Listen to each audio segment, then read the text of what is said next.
매일 오후 3시 낡은 벤치에 앉은 박노인은 떨리는 목소리로 중얼거립니다. 오늘은 올까 우리 재호가. 사람들은 그를 이상한 노인이라 수군거리지만 박노인의 세상은 이미 15년 전 그날 멈춰버렸습니다. 손자의 손을 놓친 그 순간부터 매일 같은 자리에서 용서를 구하며 기다렸습니다. 종이봉투 속 작은 곰 인형만이 그의 희망이자 죄책감의 증거였습니다. 작은 클릭 하나가 큰 힘이 됩니다. 오늘의 사연이 궁금하시다면 구독과 좋아요 부탁드립니다. 서울 외곽의 낡은 아파트 단지 한편에 자리 잡은 작은 공원이 있습니다. 그곳엔 페인트가 벗겨진 벤치 하나가 놓여 있었죠. 계절이 바뀌어도 날씨가 바뀌어도 그 벤치는 늘 그 자리에 있었습니다. 마치 누군가를 기다리듯 말입니다. 매일 오후 3시가 되면 박노인은 어김없이 그 벤치에 나타났습니다.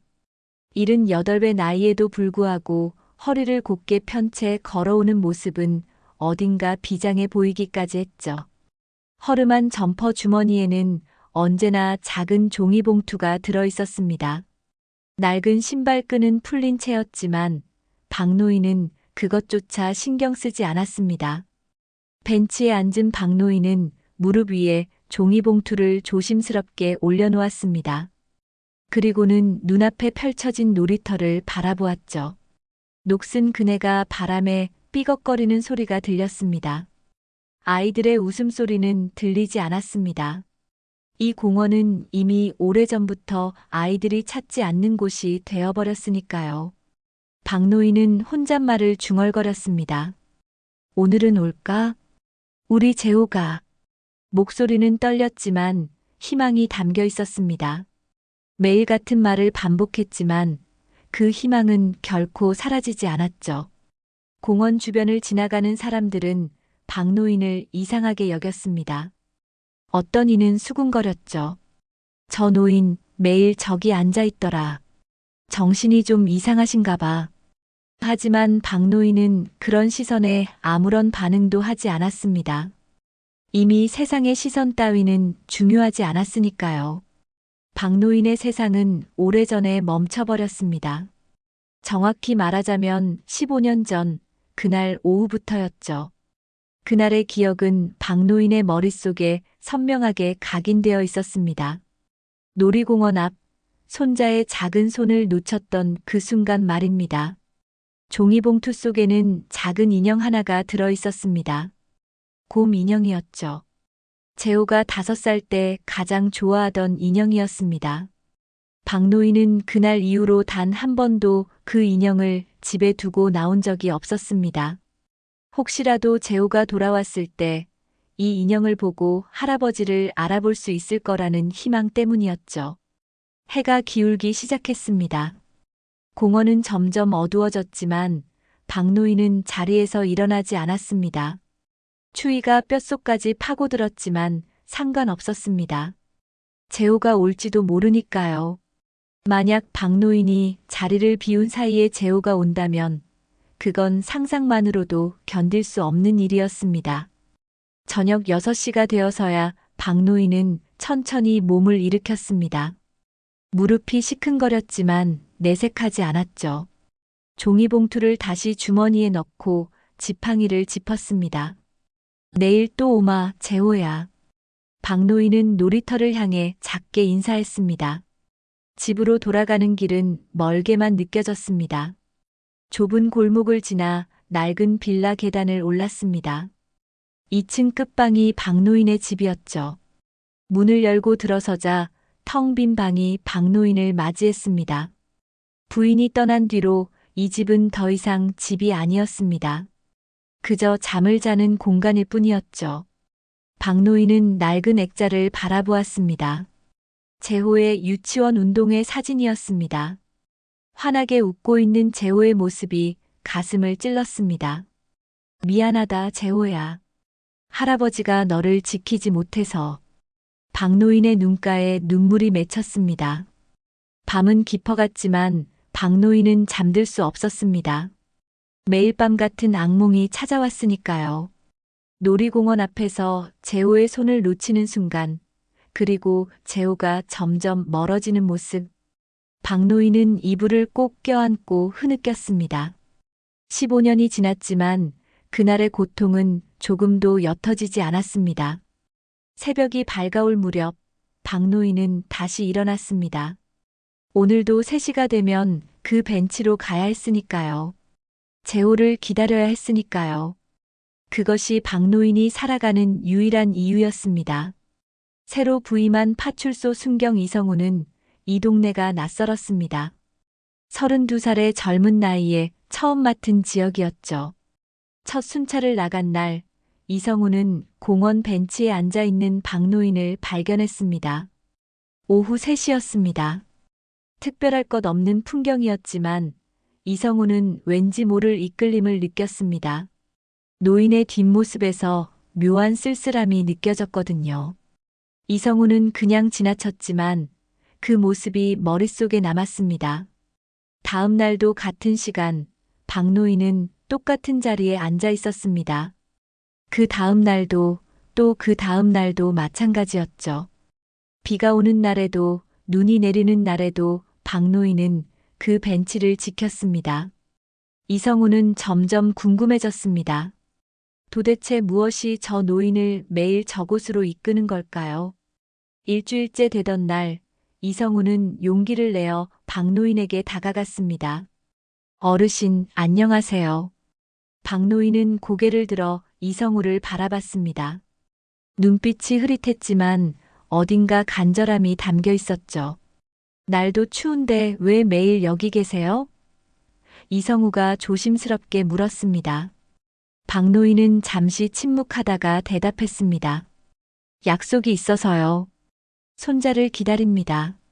목소리는 떨렸지만 단호했습니다. 이성우는 미소를 지으며 고개를 끄덕였습니다. 그렇군요. 손자분이 곧 오시나 봅니다. 박노인은 대답 대신 다시 놀이터를 바라봤습니다. 이성우는 더 이상 묻지 않았습니다. 뭔가 깊은 사연이 있다는 걸 직감했으니까요. 파출소로 돌아온 이성우는 책상에 앉아 무심코 오래된 신문 스크랩을 뒤적였습니다. 이 지역에서 일어났던 사건들을 정리한 자료였죠. 그때 한 기사가 눈에 들어왔습니다. 15년 전 유괴 미제 사건, 피해자 가족 여전히 행방 모름. 이성우는 기사를 자세히 읽기 시작했습니다. 2009년 5월 놀이공원 앞에서 5살 남자아이가 실종되었다는 내용이었습니다. 아이의 이름은 박재호. 할아버지와 함께 나왔다가 순식간에 사라졌다고 했죠. 용의자는 이웃집에 살던 남자였지만 증거가 부족해 사건은 미제로 남았습니다. 기사 말미에는 피해자 가족의 이름이 적혀 있었습니다. 박노인. 이성우의 손이 멈췄습니다. 방금 전 공원에서 만난 그 노인이었습니다. 가슴이 철렁 내려앉았죠. 이성우는 기사를 더 찾아봤습니다. 사건 이후 박노인의 부인은 충격으로 심장마비를 일으켜 세상을 떠났다는 기록도 있었습니다. 박노인은 홀로 남겨진 채 15년을 보낸 거였습니다. 매일 같은 시간, 같은 장소에서 손자를 기다리면서요. 이성우는 가슴이 먹먹해졌습니다. 그 벤치는 단순한 벤치가 아니었습니다. 박노인에게는 유일하게 재호와 연결된 장소였던 거죠. 혹시라도 재호가 돌아온다면 그곳으로 올 거라는 희망을 버리지 못한 겁니다. 다음 날 이성우는 다시 공원으로 갔습니다. 3시 정각, 박노인은 어김없이 그곳에 있었습니다. 이성우는 조용히 박노인 옆에 섰습니다. 어르신, 그 손자분은 언제 오시나요? 박노인은 고개를 들지 않은 채 대답했습니다. 모르겠습니다. 하지만 올 겁니다. 분명히요. 이성우는 더 이상 아무 말도 하지 못했습니다. 박노인의 목소리에는 15년간 쌓인 슬픔과 희망이 동시에 담겨 있었으니까요. 이성우는 그날부터 매일 공원을 들르기 시작했습니다. 박노인을 지켜보기 위해서였습니다. 이성우는 파출소로 돌아와 오래된 철제 캐비닛을 열었습니다. 먼지가 수북이 쌓인 파일들 사이에서 박재호 사건 기록을 찾아냈죠. 노란 종이로 된 파일은 세월의 흔적이 역력했습니다. 이성우는 조심스럽게 파일을 펼쳤습니다. 2009년 5월 3일 놀이공원 앞에서 발생한 유괴 사건. 피해자는 당시 5살이던 박재호였습니다. 할아버지 박노인과 함께 놀이공원에 갔다가 화장실 가는 사이 사라졌다고 했습니다. 목격자 진술도 있었습니다. 근처에서 수상한 남자가 아이의 손을 잡고 가는 걸 봤다는 증언이었죠. 용의자는 박노인의 이웃집에 살던 최기석이라는 남자였습니다. 하지만 그의 집을 수색했을 때 아무런 증거도 나오지 않았습니다. 최기석은 혐의를 강하게 부인했고 결국 증거 불충분으로 풀려났습니다. 그 뒤로 그는 이사를 갔고 사건은 미제로 남게 되었죠. 이성우는 파일을 읽으면서 가슴이 답답해졌습니다. 또 다른 기록도 눈에 띄었습니다. 박노인의 부인은 사건 발생 석 달 뒤 심장마비로 세상을 떠났다는 내용이었습니다. 손자를 잃은 충격과 슬픔을 견디지 못한 거였죠. 박노인은 그렇게 혼자 남겨졌습니다. 이성우는 파일 속에서 사진 한 장을 발견했습니다. 유치원 운동회 날 찍은 사진이었습니다. 환하게 웃고 있는 재호의 모습이 선명했죠. 동그란 눈과 볼록 튀어나온 앞니가 귀여웠습니다. 이성우는 사진을 한참 동안 바라봤습니다. 그날 저녁 이성우는 박노인을 다시 찾아갔습니다. 박노인은 여전히 벤치에 앉아 있었습니다. 해가 지고 어둠이 내렸지만 자리를 뜨지 않고 있었죠. 이성우는 조심스럽게 다가갔습니다. 어르신, 저 좀 여쭤봐도 될까요? 이성우가 말을 꺼냈습니다. 박노인은 고개를 들어 이성우를 바라봤습니다. 그 손잡은 사진, 혹시 가지고 계신가요? 이성우의 목소리는 조심스러웠습니다. 박노인은 잠시 망설이다가 주머니에서 종이봉투를 꺼냈습니다. 그 안에서 구겨진 흑백 사진을 조심스럽게 꺼냈죠. 이게 마지막이에요. 유치원 운동회 때 찍은 겁니다. 박노인의 손이 떨렸습니다. 이성우는 사진을 받아들었습니다. 파일에서 본 것과 같은 사진이었습니다. 하지만 실물로 보니 더 생생했죠. 재호의 환한 미소가 가슴을 파고들었습니다. 이성우는 사진을 한참 들여다봤습니다.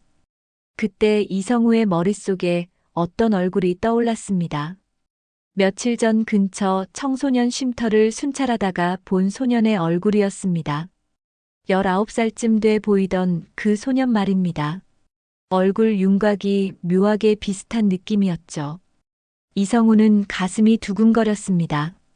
설마 하는 생각이 들었지만 무시할 수 없었습니다. 어르신, 이 사진 잠깐만 빌려가도 될까요? 이성우가 물었습니다. 박노인은 고개를 끄덕였습니다. 괜찮습니다. 대신 꼭 돌려주세요. 이성우는 사진을 소중히 간직하고 파출소로 돌아왔습니다. 책상 서랍에서 며칠 전 찍어둔 청소년 쉼터 방문 기록 사진을 꺼냈습니다. 그 소년의 얼굴과 재호의 사진을 나란히 놓고 비교했죠. 코의 형태, 눈썹의 각도, 귀의 모양. 15년이라는 세월을 감안하면 충분히 같은 사람일 수 있었습니다. 이성우는 심장이 빠르게 뛰는 걸 느꼈습니다. 만약 정말로 그 소년이 재호라면 어떻게 될까요? 하지만 확신할 수는 없었습니다. 그저 닮았다는 것만으로는 부족했죠. 이성우는 다음 날 청소년 쉼터를 다시 방문하기로 마음먹었습니다. 그 소년에 대해 더 알아봐야 했습니다. 혹시 모를 가능성을 확인해야 했으니까요. 밤은 깊어갔지만 이성우는 잠들 수 없었습니다. 만약 정말로 재호를 찾는다면 박노인에게 얼마나 큰 기쁨이 될까요? 하지만 만약 아니라면 노인에게 또 다른 상처를 주는 건 아닐까요? 복잡한 생각들이 머릿속을 맴돌았습니다. 다음 날 오전, 이성우는 청소년 쉼터를 다시 찾았습니다. 낡은 2층 건물이었죠. 문을 열고 들어서자 사회복지사가 반갑게 맞이했습니다. 순경님, 무슨 일로 오셨어요? 며칠 전에 봤던 소년이 있는데요. 혹시 지금도 여기 있나요? 이성우가 물었습니다. 복지사는 고개를 끄덕이며 안쪽을 가리켰습니다. 민수 말씀이시죠? 네, 2층 독서실에 있을 겁니다. 이성우는 계단을 올라갔습니다. 좁은 복도 끝 방문이 반쯤 열려 있었습니다. 안을 들여다보니 한 소년이 책상에 앉아 공부하고 있었죠. 19살쯤 돼 보이는 소년이었습니다. 안녕하세요. 이성우가 조심스럽게 말을 걸었습니다. 소년은 고개를 들었습니다. 순간 이성우의 심장이 멎는 것 같았습니다. 사진 속 재호의 얼굴과 겹쳐 보였으니까요. 동그란 눈, 오똑한 코, 그리고 입가의 미세한 점까지 닮아 있었습니다. 무슨 일이세요? 민수라 불린 소년이 물었습니다. 이성우는 마음을 가다듬고 물었습니다. 여기 얼마나 있었어요? 민수는 잠시 생각하더니 대답했습니다. 한 달 정도요. 그전엔 다른 쉼터에 있었고요. 이성우는 의자를 하나 끌어당겨 앉았습니다. 부모님은 어디 계세요? 민수의 표정이 굳어졌습니다. 모릅니다. 저를 버렸으니까요. 목소리에 쓸쓸함이 묻어났습니다. 언제부터 쉼터 생활을 했나요? 이성우가 다시 물었습니다. 민수는 천장을 올려다보며 말했습니다. 기억나는 건 10살 때부터예요. 그전 기억은 잘 안 나요. 이성우는 귀를 쫑긋 세웠습니다. 그전 기억이 없다는 말이 심상치 않았습니다. 어릴 적 기억이 전혀 없어요? 민수는 고개를 저었습니다. 가끔 꿈을 꿔요. 놀이공원에서 누군가 제 손을 잡고 있는 꿈이요. 하지만 그게 진짜 기억인지는 모르겠어요. 이성우의 가슴이 쿵쾅거렸습니다. 놀이공원이라는 단어가 우연일 리 없었습니다. 혹시 생년월일이 어떻게 돼요? 이성우가 물었습니다. 민수는 대답했습니다. 2006년 3월 20일이요. 이성우는 속으로 계산해 봤습니다. 지금 민수가 19이라면 2006년생이 맞았습니다. 하지만 재호는 2004년생이었습니다. 2년 차이가 났죠. 뭔가 이상했습니다. 주민등록증 있어요? 이성우가 물었습니다. 민수는 고개를 저었습니다. 없어요. 출생신고가 제대로 안 돼 있대요. 그래서 지금 정리하고 있는 중이에요. 이성우는 점점 더 의심이 커졌습니다. 출생신고가 제대로 안 돼 있다는 것도 수상했고 생년월일이 맞지 않는 것도 이상했습니다. 누군가 고의로 조작한 게 아닐까요?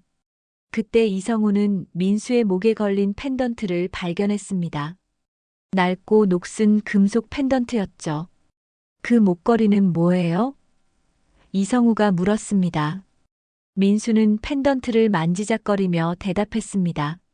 제가 가진 유일한 물건이에요.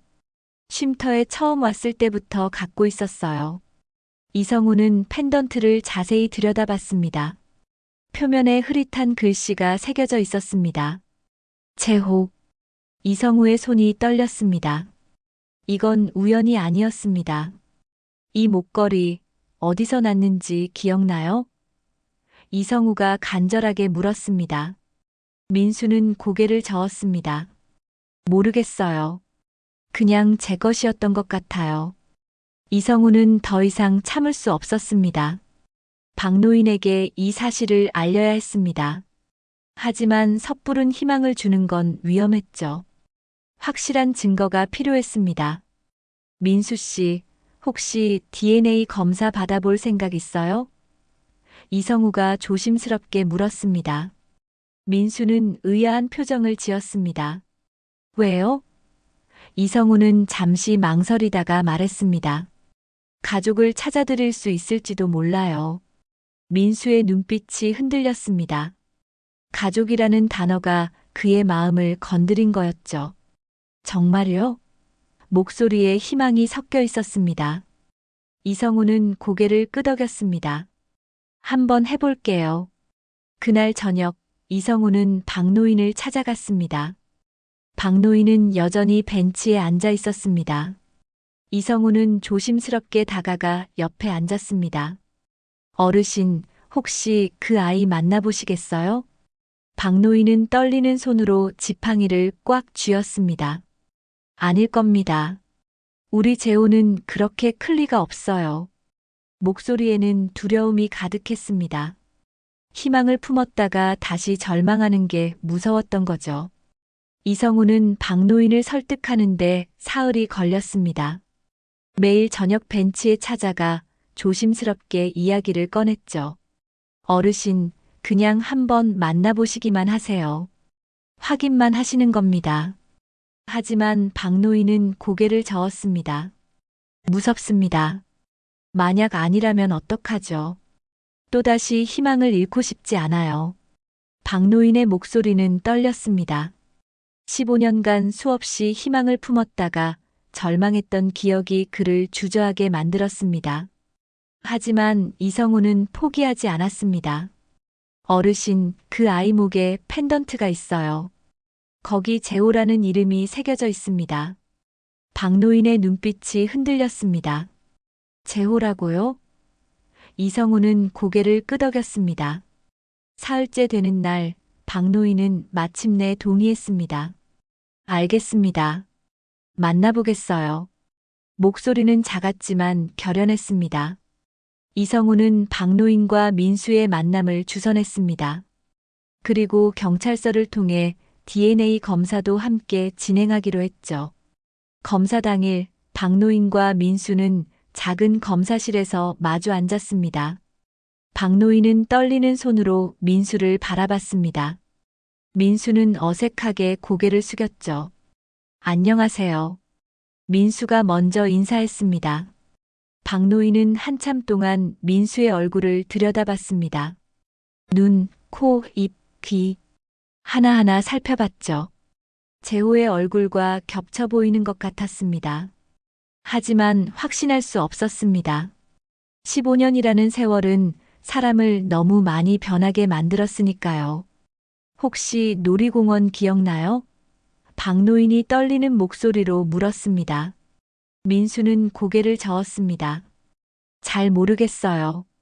가끔 꿈에서 놀이공원이 나오긴 하는데 그게 진짜 기억인지는 모르겠습니다. 박노인은 주머니에서 종이봉투를 꺼냈습니다. 그 안에서 작은 곰 인형을 꺼내 민수 앞에 놓았습니다. 이거 기억나요? 민수는 인형을 물끄러미 바라봤습니다. 하지만 아무런 반응이 없었습니다. 박노인의 얼굴에 실망이 스쳤습니다. 이성우는 가슴이 아팠습니다.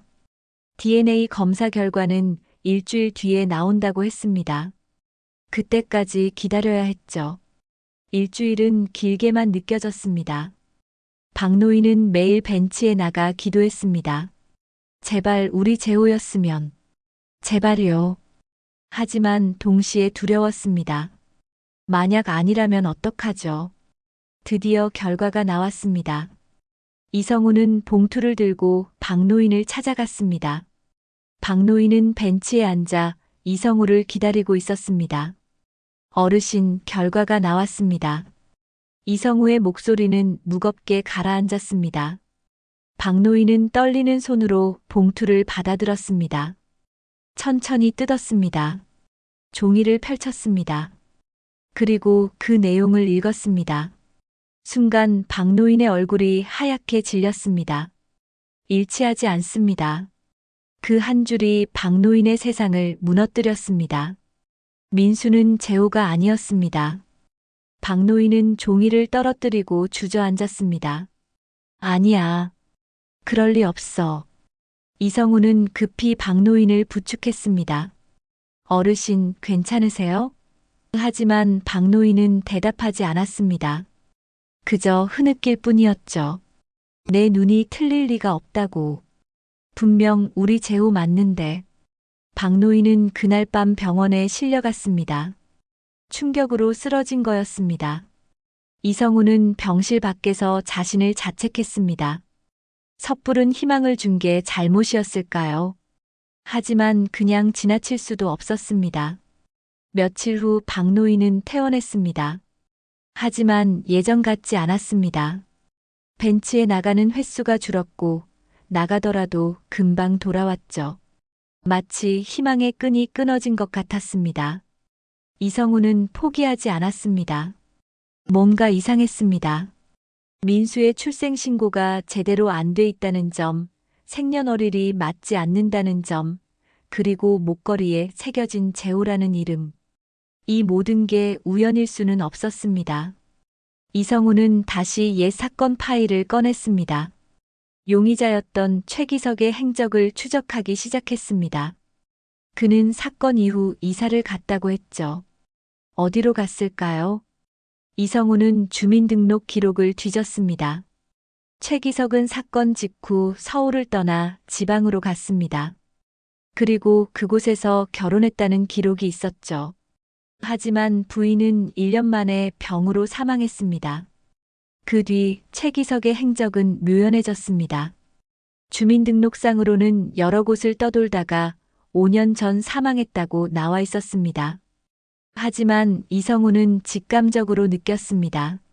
뭔가 숨겨진 게 있다고. 이성우는 최기석이 마지막으로 살았던 주소를 찾아갔습니다. 낡은 창고가 있는 동네였습니다. 그곳에서 단서를 찾을 수 있을까요? 이성우는 마음을 다잡고 조사를 이어갔습니다. 이성우는 최기석이 마지막으로 살았던 곳에 도착했습니다. 도시 외곽의 낡은 동네였죠. 좁은 골목 안쪽에 오래된 창고 건물이 있었습니다. 문은 굳게 잠겨 있었고 주변은 황량했습니다. 이성우는 주변 사람들에게 물어봤습니다. 혹시 최기석이라는 사람 아세요? 대부분은 고개를 저었습니다. 하지만 한 노파가 기억을 더듬었습니다. 아, 그 사람. 몇 년 전에 죽었다던데. 어떤 사람이었어요? 이성우가 물었습니다. 노파는 주름진 얼굴을 찌푸렸습니다. 말이 없고 이상한 사람이었어. 가끔 아이를 데리고 다니더라고. 근데 그 아이도 어느 날부터 안 보였어. 이성우의 귀가 쫑긋 섰습니다. 아이요? 몇 살쯤 됐어요? 노파는 생각하며 말했습니다. 10살쯤 됐나? 조용한 아이였어. 학교도 안 다니는 것 같더라고. 이성우는 가슴이 두근거렸습니다. 10살. 민수가 기억한다는 나이와 일치했습니다. 그 아이가 어떻게 됐는지 아세요? 노파는 고개를 저었습니다. 모르지. 최기석이 죽고 나서 아이도 사라졌어. 이성우는 창고 주인을 찾아갔습니다. 건물 관리인은 열쇠를 꺼내며 말했습니다. 최기석 물건들 아직 그대로 있어요. 처리할 사람이 없어서요. 이성우는 수색 영장을 보여주며 안으로 들어갔습니다. 창고 안은 어둡고 먼지투성이었습니다. 낡은 가구와 상자들이 어지럽게 쌓여 있었죠. 이성우는 손전등을 켜고 천천히 살펴봤습니다. 뭔가 단서가 있을 거였습니다. 구석에 쌓인 상자들을 하나씩 열어봤습니다. 오래된 옷가지, 잡동사니들이 나왔습니다. 그때 작은 나무 상자 하나가 눈에 띄었습니다. 자물쇠로 잠겨 있었죠. 이성우는 공구를 이용해 자물쇠를 부쉈습니다. 상자를 열자 안에서 낡은 천으로 쌓인 물건이 나왔습니다. 천을 풀자 아이 옷가지가 나왔습니다. 작은 티셔츠와 바지였죠. 이성우는 옷을 자세히 살펴봤습니다. 티셔츠 안쪽에 이름표가 달려 있었습니다. 박재호. 이성우의 손이 떨렸습니다. 이건 증거였습니다. 최기석이 재호를 데려간 게 확실했습니다. 상자 안에는 또 다른 물건이 있었습니다. 편지 한 통이었습니다. 봉투는 누렇게 발해 있었고 봉이는 뜯어져 있었죠. 이성우는 조심스럽게 편지를 꺼냈습니다. 편지는 최기석이 쓴 것이었습니다. 떨리는 글씨체로 적혀 있었죠. 이성우는 천천히 읽기 시작했습니다. 박노인께 죄송합니다. 저는 돌이킬 수 없는 짓을 저질렀습니다. 그날 놀이공원에서 아이를 데려간 건 저입니다.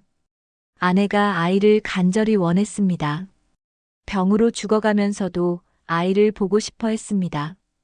이성우는 숨을 죽이며 계속 읽었습니다. 하지만 아내는 1년 만에 세상을 떠났습니다. 아이만 남겨둔 채요. 저는 아이를 키웠습니다. 재호라는 이름 대신 민수라고 불렀습니다. 하지만 제 죄책감은 날로 커졌습니다. 편지는 계속 이어졌습니다. 결국 저는 아이를 쉼터에 맡겼습니다. 10살이 됐을 때였습니다. 그게 제가 할 수 있는 최선이었습니다. 저는 죗값을 치르지 못했습니다. 용서를 구할 자격도 없습니다. 그 아이는 민수로 자랐습니다. 이성우는 편지를 다 읽고 나서 한참을 멍하니 서 있었습니다. 민수는 재호였습니다. DNA 검사가 왜 일치하지 않았을까요? 뭔가 잘못된 게 분명했습니다. 이성우는 급히 병원으로 달려갔습니다. 검사 담당자를 만나 재검사를 요청했습니다. 혹시 샘플이 바뀐 건 아닐까요? 담당자는 기록을 다시 확인했습니다. 그리고 얼굴이 굳었습니다. 죄송합니다. 샘플 라벨에 오류가 있었습니다. 다른 사건의 샘플과 섞였던 것 같습니다. 이성우는 주먹을 쥐었습니다. 그 실수 때문에 박노인이 얼마나 고통받았습니까? 재검사 바로 진행해 주세요. 최대한 빨리요. 이성우의 목소리는 절박했습니다. 담당자는 고개를 끄덕이며 즉시 준비에 들어갔습니다. 이성우는 박노인을 찾아갔습니다. 박노인은 집에 누워 있었습니다. 기력이 빠진 모습이었죠. 어르신, 희망을 버리지 마세요. 제가 증거를 찾았습니다. 박노인은 희미하게 눈을 떴습니다. 무슨 소리요? 이성우는 최기석의 편지를 보여줬습니다. 박노인은 떨리는 손으로 편지를 받아 읽었습니다. 눈물이 주르르 흘러내렸습니다. 그럼 민수가 정말... 이성우는 고개를 끄덕였습니다. 네, 재호입니다. 검사에 오류가 있었어요. 재검사 중입니다. 박노인은 이불을 걷어차고 일어났습니다. 언제 결과가 나와요? 목소리에 다시 힘이 실렸습니다. 이틀 뒤입니다. 이성우가 대답했습니다. 박노인은 창밖을 바라봤습니다. 15년 만에 처음으로 진짜 희망을 느꼈습니다. 재호가 살아 있었습니다. 그것만으로도 감사했습니다. 이틀은 박노인에게 가장 긴 시간이었습니다. 밤잠을 이루지 못했죠. 뒤척이며 재호의 얼굴을 떠올렸습니다. 5살 때 그 환한 미소가 19살 민수의 얼굴과 겹쳐졌습니다. 재검사 결과가 나오는 날, 박노인은 새벽부터 깨어 있었습니다. 옷을 갈아입고 거울을 봤습니다. 초췌한 얼굴이었지만 눈빛만은 살아 있었습니다. 오늘 손자를 만날 수 있을까요? 오전 10시 이성우가 전화를 걸어왔습니다. 어르신, 결과 나왔습니다. 일치합니다. 민수는 재호가 맞습니다. 박노인은 전화기를 떨어뜨릴 뻔했습니다. 눈물이 쏟아졌습니다. 정말입니까? 정말 우리 재호가... 박노인의 목소리는 떨렸습니다. 네, 확실합니다. 오늘 저녁 공원에서 만나시겠어요? 이성우가 물었습니다. 박노인은 울먹이며 대답했습니다. 그러겠습니다. 박노인은 서랍을 열었습니다. 그 안에서 종이봉투를 꺼냈습니다. 곰 인형이 들어있었죠. 15년간 간직해온 인형이었습니다.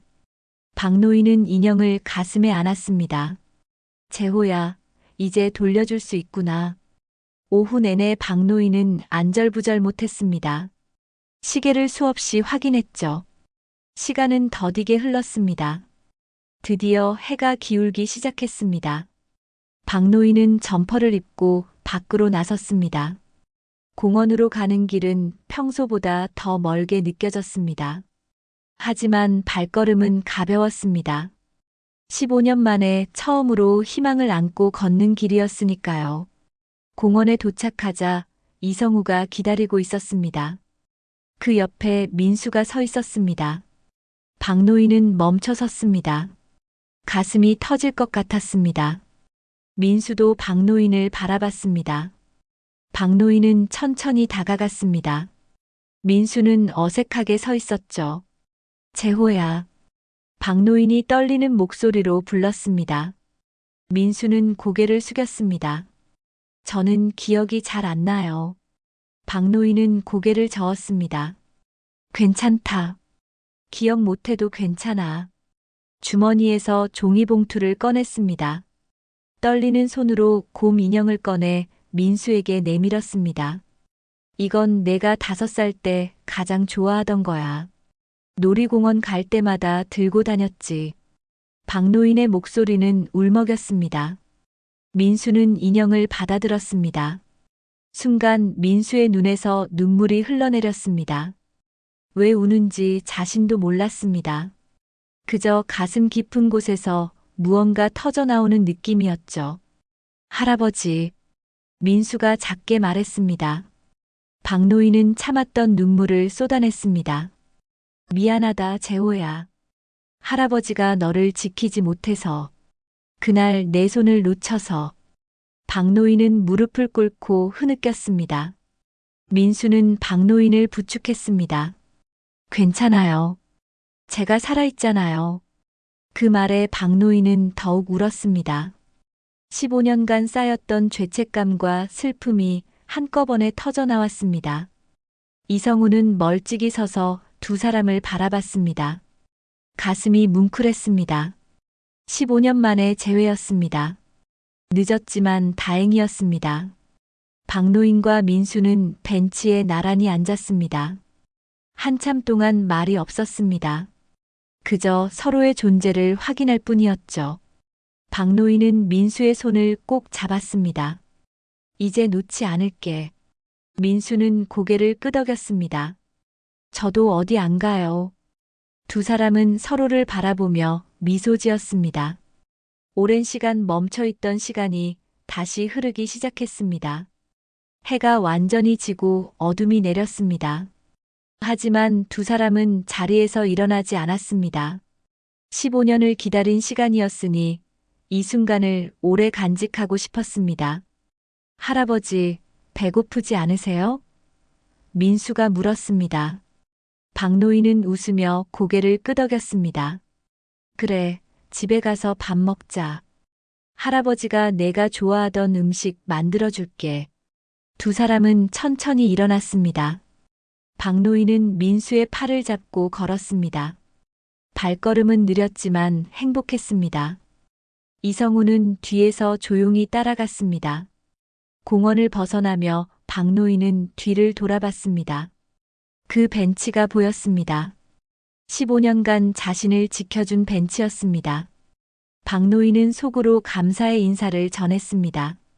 집으로 가는 길 민수는 박노인에게 물었습니다. 할아버지, 저 정말 기억 못해도 괜찮아요? 박노인은 민수의 손을 꼭 쥐었습니다. 괜찮다. 지금부터 새로운 기억을 만들면 되지. 민수는 안도의 한숨을 쉬었습니다. 그동안 자신이 누구인지 몰라 방황했던 시간들이 떠올랐습니다. 이제 자신에게도 가족이 생긴 거였습니다. 박노인의 집에 도착했습니다. 작고 낡은 집이었지만 따뜻했습니다. 박노인은 부엌으로 가서 음식을 준비하기 시작했습니다. 민수는 거실에 앉아 액자 속 사진을 봤습니다. 어린 자신의 모습이었습니다. 박노인과 민수는 함께 사는 날들을 시작했습니다. 처음엔 서로 어색했죠. 15년이라는 시간은 쉽게 메워지지 않았습니다. 하지만 두 사람은 조금씩 가까워졌습니다. 아침마다 박노인은 민수를 위해 아침밥을 차렸습니다. 서툴렀지만 정성을 다했죠. 민수는 그 모습을 보며 마음이 따뜻해졌습니다. 누군가 자신을 위해 밥을 차려주는 게 얼마나 오랜만인지 몰랐습니다. 맛있게 먹어라. 박노인이 말했습니다. 민수는 숟가락을 들고 한 입 먹었습니다. 맛있어요, 할아버지. 그 말에 박노인은 환하게 웃었습니다. 얼마 만의 웃음인지 몰랐습니다. 낮에는 함께 공원을 산책했습니다. 그 벤치 앞을 지날 때면 박노인은 잠시 멈춰 섰습니다. 이 벤치에서 할아버지는 널 기다렸단다. 민수는 벤치를 바라봤습니다. 15년 동안요? 박노인은 고개를 끄덕였습니다. 그래. 매일 오후 3시면 여기 앉아서 너를 기다렸지. 민수는 가슴이 뭉클했습니다. 미안해요, 할아버지. 제가 기억하지 못해서. 박노인은 민수의 어깨를 토닥였습니다. 미안할 거 없다. 내가 살아있어서 고맙다. 두 사람은 벤치에 나란히 앉았습니다. 예전처럼 놀이터를 바라봤죠. 민수는 천천히 할아버지에 대한 이야기를 들었습니다. 자신이 얼마나 사랑받았는지, 할머니는 어떤 분이었는지, 박노인은 하나하나 들려줬습니다. 민수는 귀 기울여 들었습니다. 한 달이 지났습니다. 박노인의 얼굴에 생기가 돌았습니다. 15년 만에 처음으로 살아있다는 느낌을 받았죠. 민수도 밝아졌습니다. 이제 자신에게도 집이 생긴 거였습니다. 어느 날 저녁 박노인은 민수에게 물었습니다. 재호야, 대학 가고 싶니? 민수는 잠시 생각하다 대답했습니다. 가고 싶어요. 하지만 돈이. 박노인은 고개를 저었습니다. 걱정하지 마. 할아버지가 평생 모은 돈이 있다. 내 학비는 충분해. 민수는 눈물을 글썽였습니다. 고마워요, 할아버지. 그날 밤 박노인은 오랜만에 깊이 잠들었습니다. 평화로운 잠이었습니다. 꿈속에서 부인을 만났습니다. 부인은 웃으며 말했습니다. 잘했어요. 재호를 찾았네요. 박노인은 꿈속에서 대답했습니다. 여보, 이제 마음 놓아도 되겠소. 부인은 고개를 끄덕이며 사라졌습니다. 박노인은 평온한 표정으로 잠들어 있었습니다. 다음 날 아침 민수는 할아버지를 깨우러 갔습니다. 하지만 박노인은 일어나지 않았습니다. 민수는 다가가 할아버지의 손을 잡았습니다. 차가웠습니다. 할아버지. 민수의 목소리가 떨렸습니다. 하지만 대답이 없었습니다. 박노인은 편안한 얼굴로 눈을 감고 있었습니다. 가슴에는 곰 인형이 안겨 있었습니다. 민수는 주저앉아 울었습니다. 할아버지, 아직 할 얘기가 많은데. 하지만 박노인은 이미 떠난 뒤였습니다. 손자를 찾은 안도감 속에서 조용히 세상을 떠난 거였습니다. 박노인의 품에서 쪽지 하나가 발견됐습니다. 떨리는 글씨로 적혀 있었습니다. 이 벤치는 이제 따뜻하구나. 재호야, 늦게라도 다시 봐서 다행이다. 할아버지는 이제 간다. 내가 살아가는 세상 꼭 행복하길. 장례식 날 많은 사람들이 찾아왔습니다. 이성우도 왔고 공원 주변 이웃들도 왔습니다. 모두 박노인의 15년 기다림을 알고 있었습니다. 민수는 할아버지의 영정 앞에 섰습니다. 할아버지, 약속할게요. 행복하게 살 거예요. 할아버지가 저를 찾아준 것처럼 저도 누군가에게 희망이 될게요. 장례를 치른 뒤 민수는 공원으로 갔습니다. 그 벤치에 앉았습니다. 할아버지가 15년간 앉았던 자리였죠. 민수는 하늘을 올려다봤습니다. 할아버지, 오늘도 날 보고 있죠? 민수는 혼잣말처럼 중얼거렸습니다. 바람이 살랑 불었습니다. 마치 대답처럼 느껴졌습니다. 그날부터 민수는 매일 오후 3시에 그 벤치에 앉기 시작했습니다. 할아버지의 습관을 이어받은 거였습니다. 놀이터를 바라보며 할아버지를 떠올렸습니다. 사람들은 민수를 보며 수군거렸습니다. 저 청년 매일 저기 앉아 있네. 하지만 민수는 신경 쓰지 않았습니다. 이건 할아버지와의 약속이었으니까요. 시간은 다시 흐르기 시작했습니다. 멈춰있던 시간이 아니라 앞으로 나아가는 시간이었습니다. 민수는 대학에 입학했고 새로운 꿈을 꾸기 시작했습니다. 하지만 매일 오후 3시만큼은 그 벤치가 민수의 자리였습니다. 할아버지와 함께한 시간을 기억하는 자리였죠. 그곳에서 민수는 할아버지에게 하루 일과를 이야기했습니다. 할아버지, 오늘은 이런 일이 있었어요. 민수는 혼자 중얼거렸습니다. 지나가는 사람들은 이상하게 봤지만 민수에게는 소중한 시간이었습니다. 어느 날 한 아이가 민수에게 다가왔습니다. 아저씨, 왜 매일 여기 앉아 있어요? 민수는 미소 지으며 대답했습니다. 할아버지를 기다리고 있단다. 아이는 고개를 갸우뚱했습니다. 할아버지는 어디 계신데요? 민수는 하늘을 가리켰습니다. 저 위에 계셔. 나를 지켜보고 계시지. 그 벤치는 이제 슬픔의 자리가 아니었습니다. 사랑의 자리였습니다. 15년간 이어진 기다림과 다시 찾은 희망의 자리였습니다. 멈춘 시간은 끝났고 새로운 시간이 시작되었습니다. 오늘 사연 어떠셨나요? 다음 시간에 더 좋은 사연 담아서 돌아오겠습니다. 오늘 사연이 즐거우셨다면 구독과 좋아요 부탁드립니다. 지금까지 사연본부였습니다. 감사합니다.